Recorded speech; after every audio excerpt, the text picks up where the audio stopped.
This is the story of the Red Ball Express, starring Louis Calhern as narrator.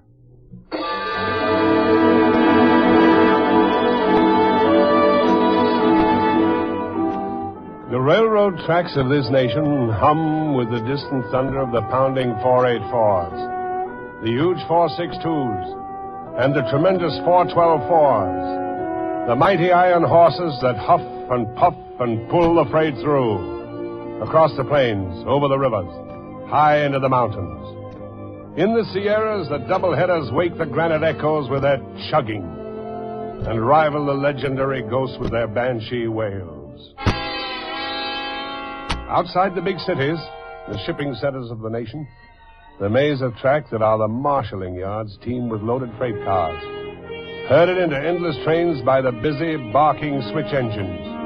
The cars coupled, the big freight engine with its tender hooks on, engineer and conductor await the dispatcher's orders. Time, Eagle Eye. Almost. Check watches? Right. When I say check, it'll be exactly 2:03. Check. And double check. There he is. We're in the slot. Let's go, Eagle Eye. Red Ball all the way through.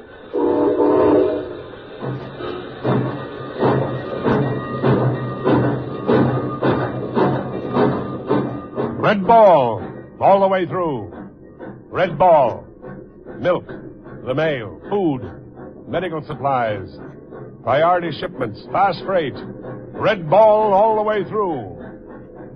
The heavy freight slams along the line of track. The twin steel ahead gleaming in the headlight of the engine. The twin steel behind reflecting the red glow of the block signals. Red Ball all the way through. But to the men who worked and fought in Normandy and halfway across France in August 1944, those same two words carry quite another meaning.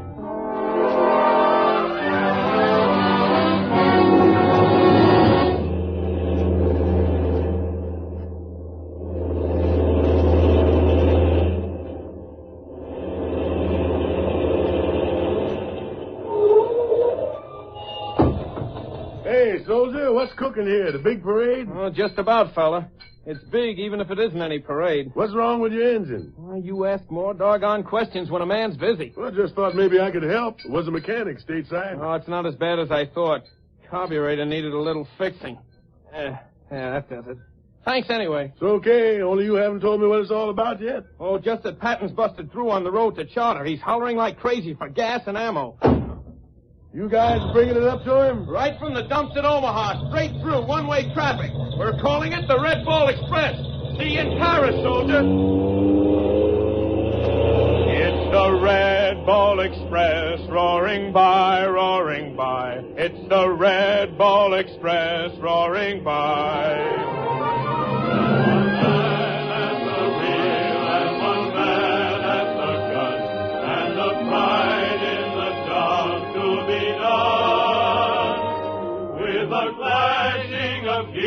And the clanging of chains, and a song ringing clear through the sky. Red Ball Express. Priority freight in France in August 1944. Organized and put into action by the Motor Transport Brigade of the Transportation Corps, United States Army.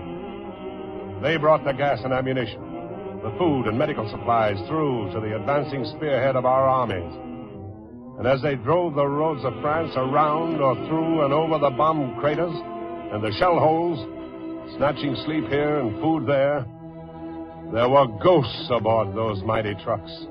There must have been proud, smiling ghosts aboard. You see, modern as the trucks were, young and modern as the men were, their tradition goes back, way back, almost 100 years. 1852. The 32nd Congress of the United States authorizes the Secretary of War to employ such portion of the United States Army Corps of Topographical Engineers as he may deem necessary to ascertain the most practicable route for a railroad from the Mississippi River to the Pacific Ocean.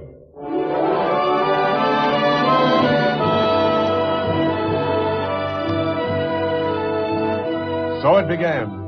the vast system of gleaming track that binds this nation today, across and up and down this great broad land. And with it began the long, glorious, persistent tradition, inherited and carried on by the Army Transportation Corps.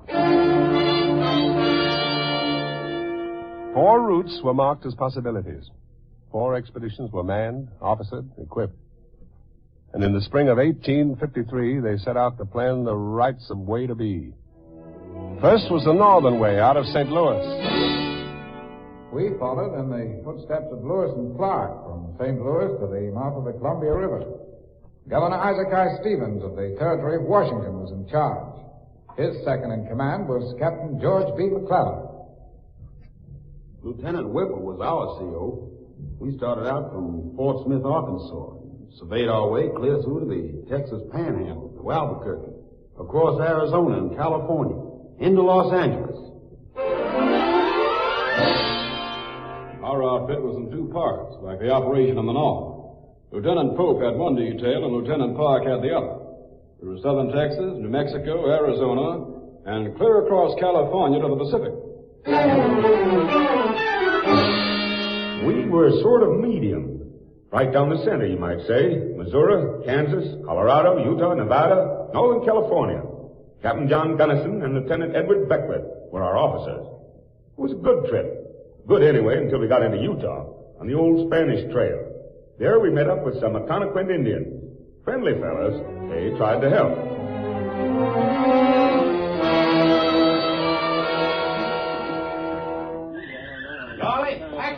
You, Chief, pale-faced warriors. I'm Captain Gunnison in charge, yes. You want to follow trail along Sevier River? That's our plan. Any reason why we shouldn't? Plenty reason. Much trouble. Uh-oh, just a moment. Eddie, come here a minute, will you? Yeah, sure enough, John. Anything wrong? Our friend here has something to tell us. I want you to hear it, too. Right. Go ahead, Chief. Much trouble. No come pale-faces. Him called Mormons. Have war with Wakaras. That's the Walker tribe, John. But what's this got to do with us? War parties on Spanish Trail. Many braves. Not care you, not Mormons. All pale-face same to Wakaras. You not very many. But there maybe you go back now. We can't, Chief. You see, the Great White Father in Washington has ordered us to make this survey so the railroad can be built through here.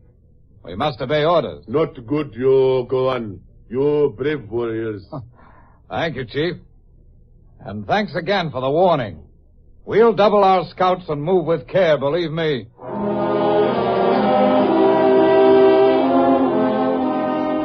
They did just that. Moved with care along the Spanish Trail to the valley of the Sevier River. There, the party, feeling reasonably safe, split. Lieutenant Beckwith going on along the trail while Captain Gunnison and 8 men branched off to explore Sevier Lake. They continued on down the river, planning to meet Beckwith a short while later. It was dawn, October 26, 1853.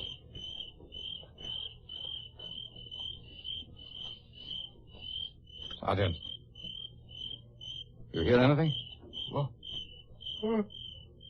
Oh, no, sir. Nothing. I'll just jump here, I guess.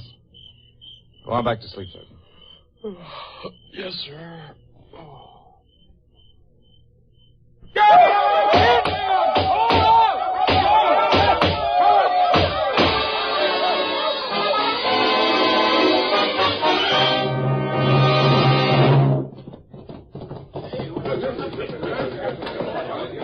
Sergeant, where'd you come from? What's happened?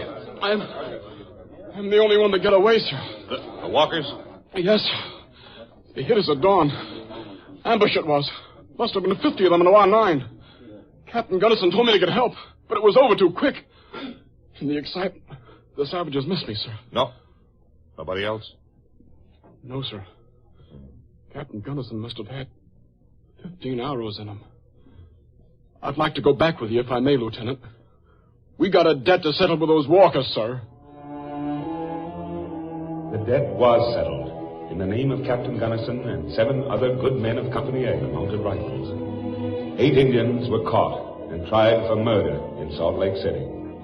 we completed our assignment to the Pacific in 1854. It was our route on which they built the Union Pacific Railroad.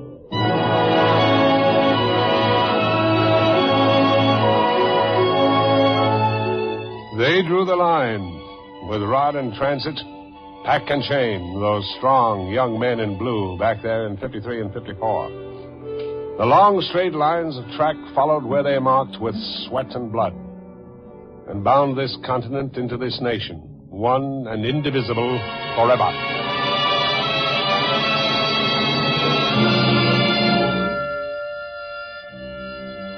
Two years later, August 26, 1856 to be exact, a strange, in fact, a very strange procession moved out of San Antonio in Texas, headed for Val Verde, 60 miles away.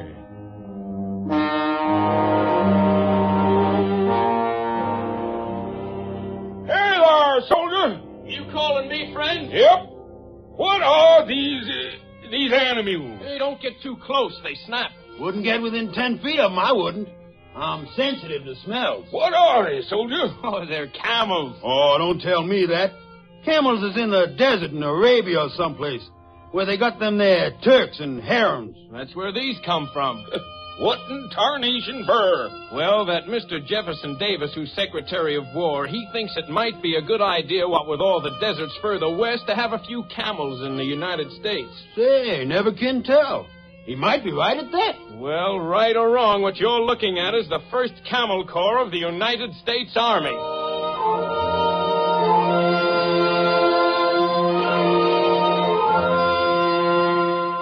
Yes, a Camel Corps, United States Army, commanded first by Major Henry Wayne.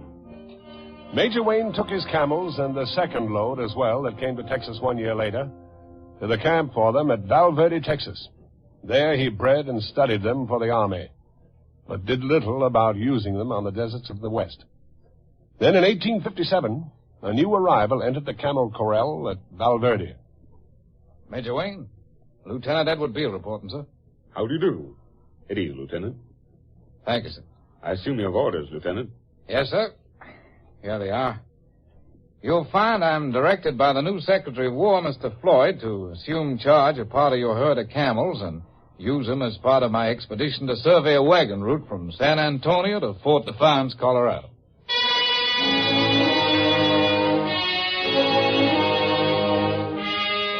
And off they went, Beale, his detail, and the camels.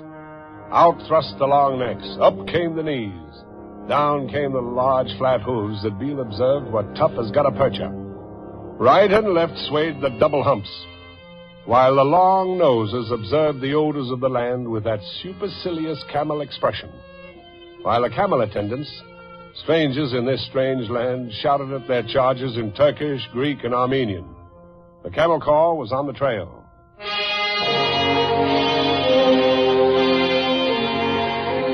Lieutenant Beale kept a careful diary. June 28, 1857. Camels appear to prefer the mesquite shrub to the grass hereabouts for grazing purposes. July 4th. The camels, to my surprise, weathered a heavy rainstorm as well as the mules. July 5. Now they're eating greasewood and liking it. July 16. Yesterday, the camels drank water for the first time in 26 hours. October 4. I rarely think to mention the camels now. They're the soul of the party and the noblest brute alive. Why, they eat anything from greasewood to the prickly pear and keep fat on it. February 21, 1858. I have tested the camels, marked a new road to the Pacific, and traveled 4,000 miles without accident, without loss of a man. The entire adaptation of the camels to military operations on the western plains may now be taken as demonstrated.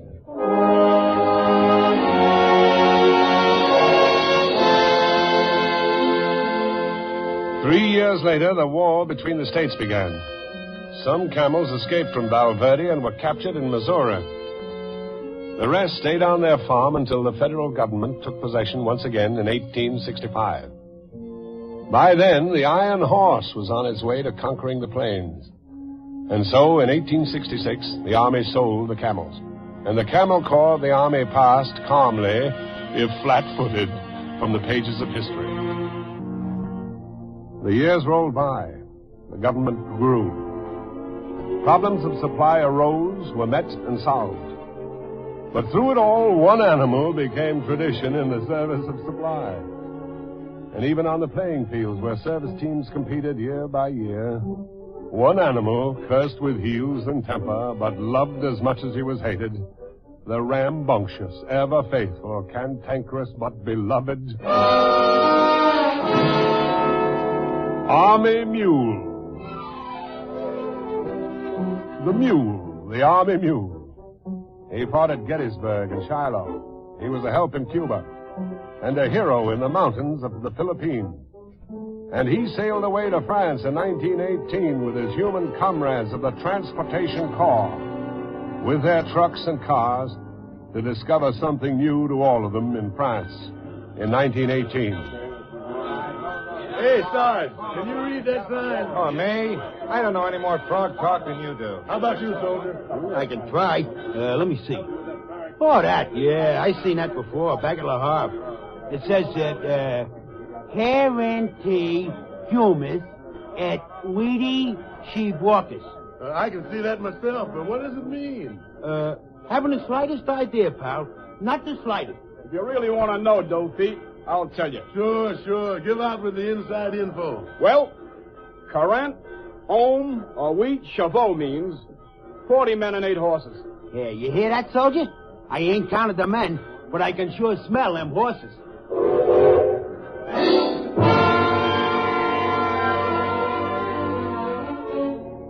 When we hit France in 1918, we brought along not only men and mules and guns and everything to fight with, we brought along the locomotives to pull some of the trains built to the French pattern in our roaring factories.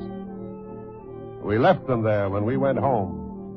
And when we came back that thundering day in June of 1944, we found...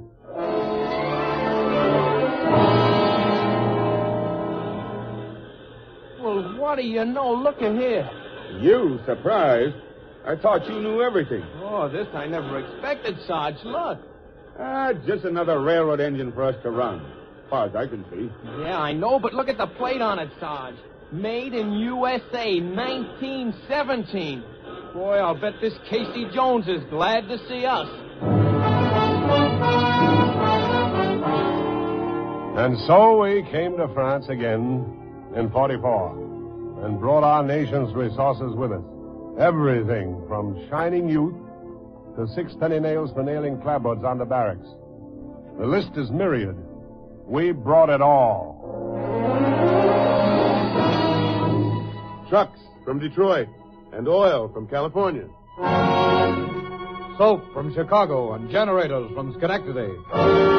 Neckties from New York and bazookas from Kansas City. 21,000 boxcars. 1.25 million microphones. 16 million 75-millimeter shells. 617 million tablets of sulfadiazine. 13.5 billion rounds of small arms ammunition.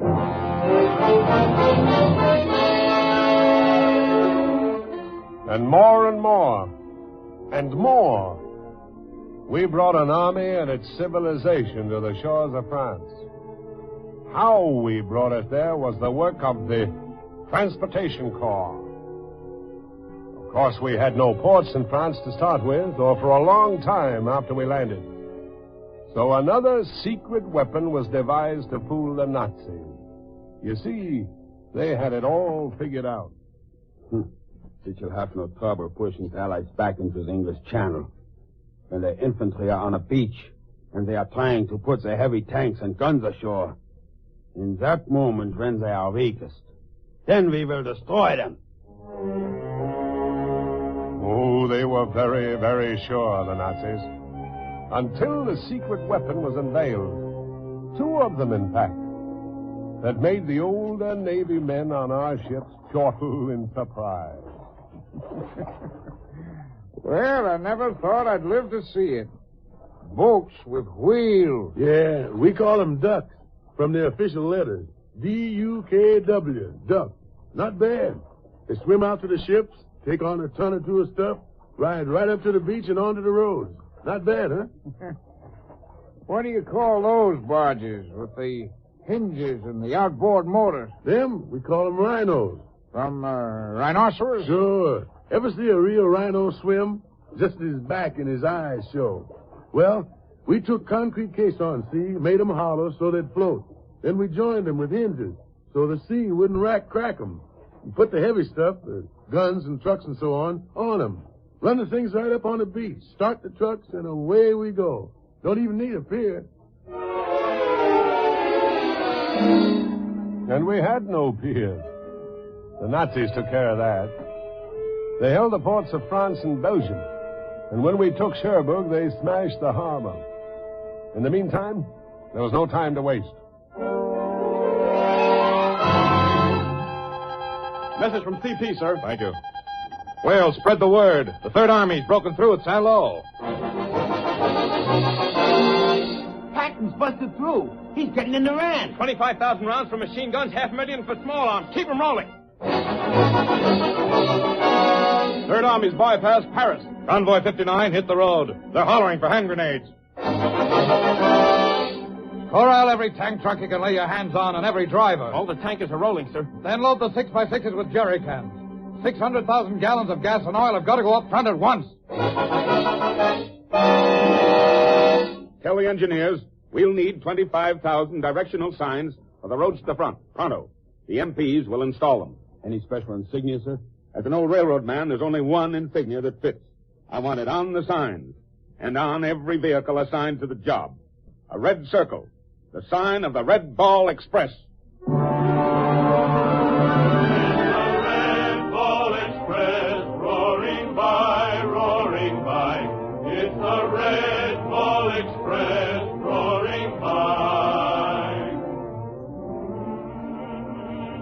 We didn't think it was so much back in August 44. We red-balled the 2.5-tonners over the roads, and the engineers kept the roads open. Sometimes we had to shoot a little, snipers and such. A few of the men got hurt, and not many. Mostly it was sleep and food. You don't get much sleep in a 10-minute stopover. Well, anyhow, it's over now. It had to be done. And like a lot of things the Transportation Corps was asked for, it got itself done. But I'm still catching up on the sleep I lost in France. Almost 2 years ago. It's a Red Ball Express, roaring by. Is it any wonder the ghosts who rode those trucks, McClellan, Whipple, Pope, Gunnison, and all the others smiled with pride and laughed with the speed as they saw their tradition come through once again? As they saw the structure that was raised upon the foundation laid in the Rockies, on the deserts, and on the plains almost 100 years before. And we ourselves can take some pride that our sons made such good use of the tools we built. That now, today, this minute, the tremendous job of the Army Transportation Corps is going on in peace, with all the speed and skill that wrote immortality into the term Red Ball Express. It's the Red Ball Express, roaring by, roaring by, roaring by.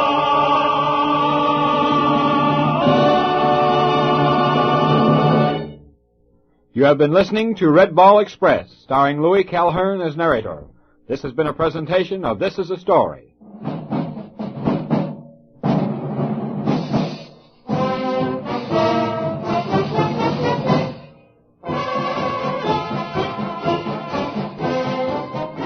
This is the Armed Forces Radio Service, the voice of information and education.